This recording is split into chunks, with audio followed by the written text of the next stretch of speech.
Good evening, my friends. It's Sunday evening at 6:30 now here p.m. and I wanted to come to you and offer you a devotional. This is Sunday evening devotional, 6:30 p.m. I hope you guys have had a great week. I have. I've done a lot of study in the gospel and learned a lot of new things, and my knowledge has expanded and understanding has increased. I hope the same has happened for you. In what ways have you gone through your life in seeking happiness? And what do you perceive the difference between happiness, the meaning of happiness, and pleasure?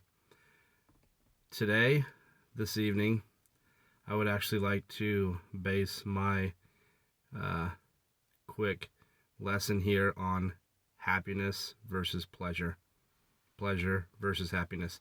And I'm going to take my excerpts actually from James E. Talmage and from actually his book, Jesus Christ. Pleasure versus happiness.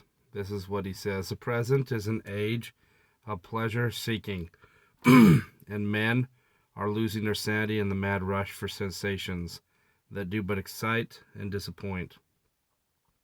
In this day of counterfeits, adulterations, and base imitations, the devil is busier than he has ever been in the course of human history in the manufacture of pleasures, both old and new, and these he offers for sale in most attractive fashion, falsely labeled happiness.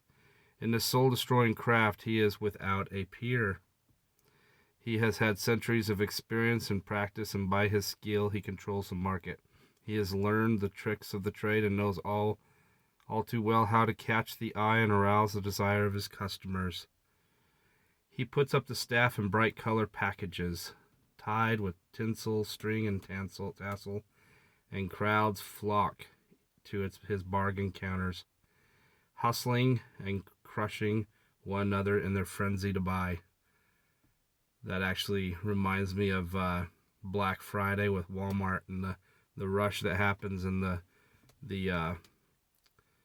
those people that we have heard on the news, just of their injuries and even death due to the rush of people going in to buy. Their frenzies are hustling and crushing one another. Follow one of the purchasers as he goes off gloating with his gaudy packet, and watch him as he opens it. What finds he inside the gilded wrapping?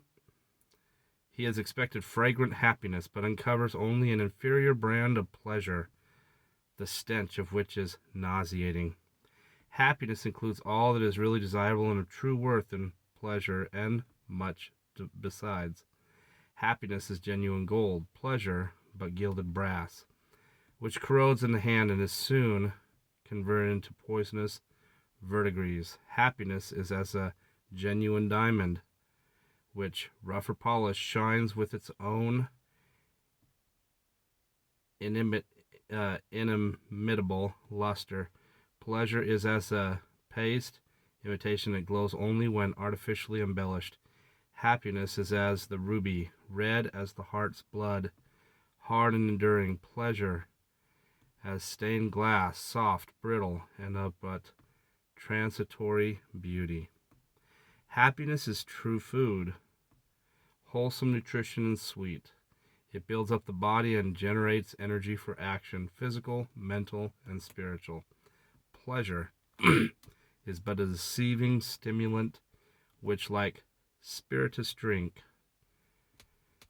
makes one think he is strong when in reality enfeebled, makes him fancy he is well when in fact stricken with deadly malady. Happiness leaves no bad aftertaste. It is followed by no depressing reaction. It calls for no repentance, brings no regret, and tells no remorse. Pleasure, too often, makes necessary repentance, contrition, and suffering, and if indulged to the extreme, it brings degradation and destruction.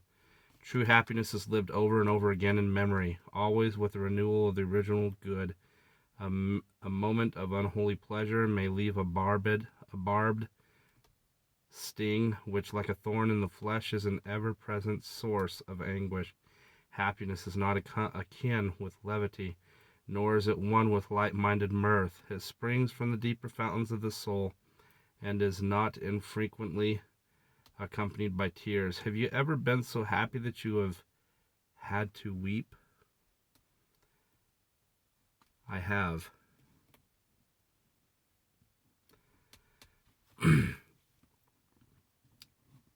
So we see the difference between happiness and pleasure. Happiness is true food, wholesome, nutritious, and sweet. It builds up the body and generates energy for action, physical, mental, and spiritual. Pleasure is but a deceiving stimulant which, like spirituous drink, makes one think he is strong when in reality enfeebled, makes him fancy he is well when in fact stricken with deadly malady. What do you do each day to derive and bring up your happiness? What pleasures do you find dancing, unlimited amounts of pleasure around you? In what ways can you find happiness and true joy? I know that for me, finding happiness and true joy comes in the small and simple things: reading your scriptures, saying your prayer, going to church, studying the gospel, being kind, doing service for someone, sharing, giving. These are ways that can make one truly happy. Let us seek after things of happiness versus things of pleasure. I know that in doing so, we will find that our lives will be blessed and our happiness will become greater in increase, and we will find that God will bless us and endow us from on high. I hope you have had a wonderful week, and I hope that you will have a great week ahead and seek those things of happiness versus those things of pleasure which only bring temporary, quick flight and seemingly short moments of excitement and so-called joy.